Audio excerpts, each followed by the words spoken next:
So the outside in. So what do we do now, right? This is good theory. We can get our mindset in this, but what happens day to day in life? What do I really do in our day to day life? And there in Gita, this is one of Swadharma. The concept of Swadharma comes, and uh, it's fascinating because this is the only line in the Gita that comes twice, exactly the same line, which doesn't come again, which means it's quite important. And as per some commentators like Vinoba Bhaveji, this is the essence of the Gita. This is it. So what does it say? In chapter 3, it says, Shreyan Swadharme Vigunaha Paradharmat Su Anusthita Swadharme Nidhanam Shreya Paradharma Bhayavaha. So Swadharm and Paradharm, it's comparing the two. Swadharm is my dharm, my swas dharm. What am I here for? My duty. Why am I here? What is my role, essence in this? What part am I playing in this whole system? And Paradharm is somebody else's dharma. So first he says, Shreya Swadharme Vigunaha Paradharmat Su Anushthitat. Means Viguna, even if I do my own dharma devoid of merits, means I don't do it well, it is better, Shreyan, it is better than doing somebody else's dharma very well. Su Anushthitat. So even if I'm doing something which I'm not meant to do, but I do it very well, that is worse than doing my dharma, doing it bad. So if I'm a warrior, fighting a war and fighting it not well is more important than creating excuses and saying, oh, I am good at this skill, so let me do that. And that's why I said yoga is not skillful action, it's acting in a skillful way. It's doing karma in a skillful way. That is what yoga is, not skill. So Su Anushthitat, I can do the job very well, but that doesn't make it my dharma. And I better off doing my dharma, with viguna, with devoid of merits. Then what does he say? Swadharme nidhanam shreya. So it is good to die, nidhanam shreya, while doing my own swadharma. It's okay to die.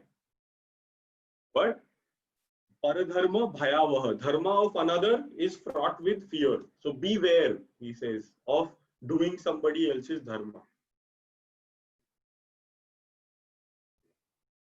So doing your swadharma is very important. So the first line rather, the first two sets, again come back in chapter 18, which is the last chapter where he is now summarizing everything for Arjuna, because now they have to really start the battle. It's been quite a while. So at this point, he again repeats this. Shreyan swadharme vigunaha paradharma su anushtitat. But he ends differently. He says, Swabhav niyatam karma kurvan. Na apnoti kil bisham. So the first two mean the same. Better is doing one's own dharma devoid of merits than the dharma of another, even if you do it well. Swabhav niyatam karma kurvan. Do your action as per your swabhav.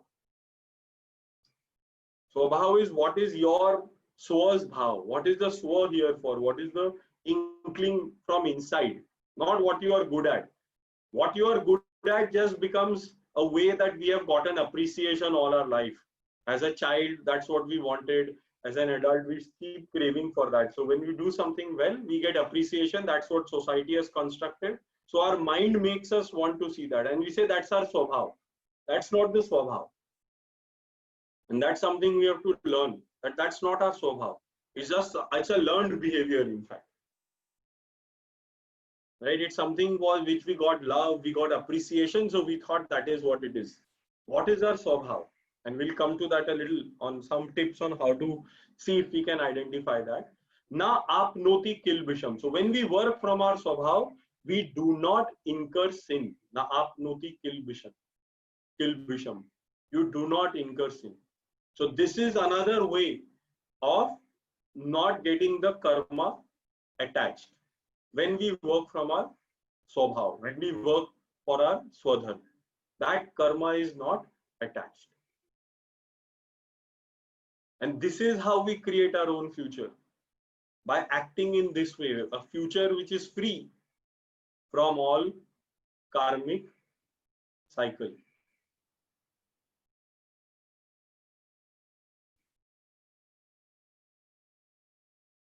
Yes. So one is equanimity and surrender at the highest level with that attitude. And this is the practical of what we do in our day-to-day life, because we have to do something. That is the Triguna operating, right? We saw Tamas, Sattva, Rajas are so powerful that they will force us. Till our those energies are extinguished, we will keep acting. There is a purpose. Finding our Swadharma, our soul's purpose, are the reason we are here, and acting according to that. So when we act according to that, when we are instrument in the Lord's hand, in some ways, that's where it combines well with Bhakti Yoga also. But if it's not an Ishwar as an atheist also, whatever your ideal is, you are working for something, an ideal which is bigger than you. It is not about you. It is an unselfish purpose in that sense. It is an ideal which is bigger than you. Sometimes we know that ideal, sometimes we leave it to Ishwar for that ideal to be. That's when we incur no sin. That's the path of Karm Yoga. Saying, I'm just doing it. Yeah. So how do we figure out what's our Swadharma? So here the tip, there are two parts to it. What is my Swadharma? The first axis is what is my tendency? What kind of work calls to me? What is my tendency? And the scriptures have classified it into four kinds, right? The first is like teaching, seeking, research. That's what calls to me, right? Seeking, learning, research, right? Searching again, research. It's something that is already there, so you don't discover anything new. It is there, you discover it. So research, that's one kind of orientation, tendency. The other is around protecting, governing, organizing, right? Looking at people as groups and organizing not just people, but even the environment, a sense of control around it, structuring, organizing things. So that's the other. Resourcing, trading, that's the third one, like where we are making sure for this world to continue, there are enough resources. Basically, a lot of people have gotten engaged in this today, right? Resourcing and trading. There's a lot of that happening. So it's not everyone's Swadharma, but that's the social norm. And that's where a lot of the problems are also coming, overconsumption, etc. is happening. And less people are worried about the last, which is nurturing, serving, nourishing others. So we are resourcing, but we are not nourishing as much today, or nurturing, creating new. So that's the fourth one. So these are the four tendencies that have been talked about. That is there. The other axis, this is one axis, and the other axis is what is the stage of life I am at. Right. So at this stage, what is my duty to the society in this situation? And I am a member of the society. So as a society, my karma is for the society. What is my duty based on the stage of life? So the first is just about learning to contribute, right? Typically that happens when we are young children, where we are learning how to contribute. Now our learning continues later on also, because we haven't learned the right things as a child necessarily. We just learned bookish knowledge, but learning to contribute. How do we contribute? Just learning that out. How do we contribute to society? Actively engaged in the society and contributing. It could be in any of these four ways, right? So I learn how to teach, seek, or I learn how to protect, govern, resource, trade. So that's all the four apply. So it's like a matrix, a 2 by 2 that will come up, 4 by 4 rather. Then we are actively engaged, contributing to the society. Then we start withdrawing a little from the society, because we have reached a stage where, yeah, we've done enough. We feel okay, our contribution is done. Then we start withdrawing. That's an equally important thing, because if we stay engaged when we are not supposed to be, that causes its own problem. That doesn't allow innovation, reinvention that happens, and that's what politicians are doing, right? Till 80, 85, they're still hanging around, not giving space for others. So that's one part.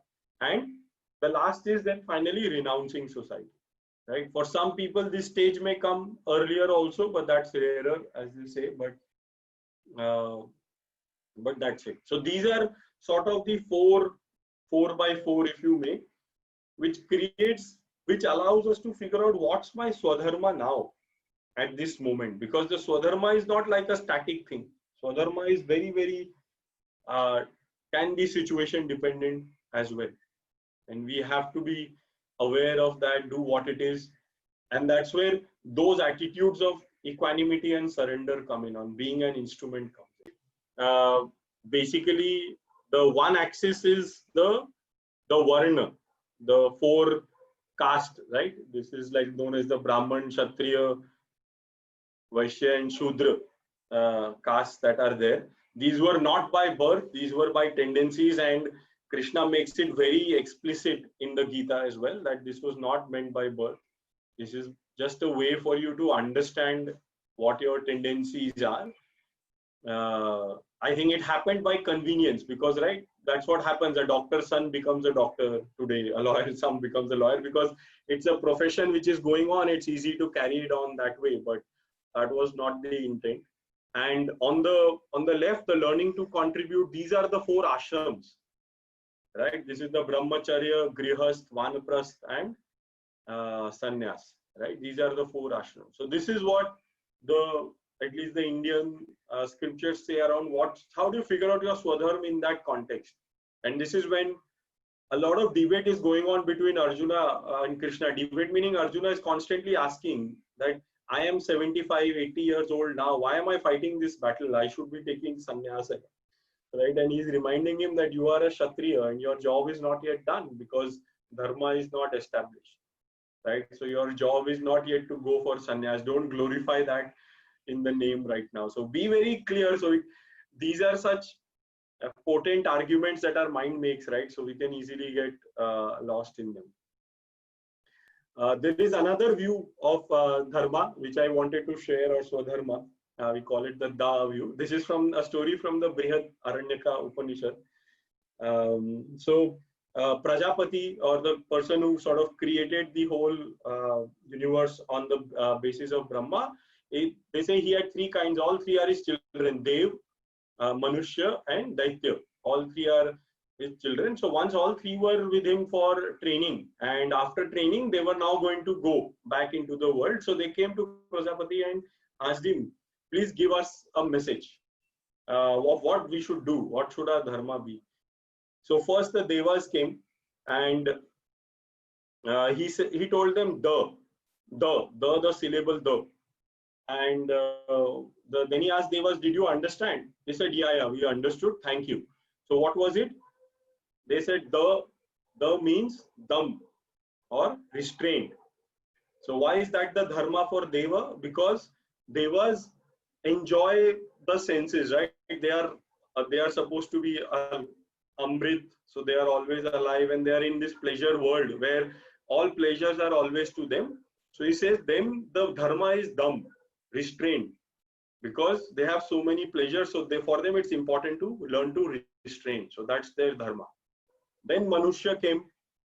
So Manushya, they said, so again Prajapati told them the. So then he asked the Manushya, have you understood? They said, yes, we understood. So what did they understand? From the was Dan. Because Manushya is about creating these resources around material, wealth, etc. that we create. And to not get lost in that creation, in that process of material wealth, the message is Dan, to give, to learn to give. So their dharma is to give, the Manushya in us. And then the Daityas came. So again, Daityas asked, what is the message for us? And again, Prajapati said, the. So then he asked them, did you understand? They said, yes, we understood. So what is it that you understood? He said, Daya, or kindness. Why? Because they are so powerful, physically strong people. They can defeat anybody. They are very strong, and so they actually create sometimes havoc, right? They will loot people, they will kill people indiscriminately. So for them, what has to be cultivated is daya. So dharma is different for different people, different situations. So as they say, the story is that there is a Dev, Manav, and Daitya, all are within us. This is about us only. Finally, we have all three tendencies in us. We have the Daivik, the Manvik, the Daitik. All three tendencies are in us, and we have to cultivate these three things based on what we are experiencing then sometimes. So if we get lost as Dev in our senses, then Dam is something we have to cultivate. If we become about hoarding wealth and creating more and more consumption, then Dan, giving is what we have to cultivate. And if we have become about becoming very strong, powerful, then Daya or kindness is what we cultivate. So it's the same syllable, that's the story, that's what it is for everybody. But we contextualize it to ourselves. That's how we see dharma. So dharma, there is a element of contextualization in it.